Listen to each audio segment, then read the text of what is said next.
Want to manage your block list on Facebook but not sure how? In this video, I'll show you the simple steps to view, add or remove people from your block list on Facebook. Let's get started. Open the Facebook app on your device. Tap the three-line menu from the top right corner. Scroll down and select Settings and Privacy. Then tap on Settings. Under the Audience and Visibility section, tap Blocking. Here you'll see a list of all the people you have blocked. To unblock someone, tap the Unblock button next to their name and confirm your choice. To add someone on the block list, tap the Add to Block List option. Type their name and select the correct profile from the results.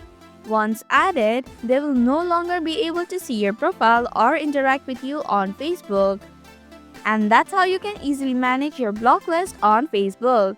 If this video helped you, make sure to hit the like button and leave a comment if you have any questions. Don't forget to subscribe and hit the bell icon for more handy tips like this.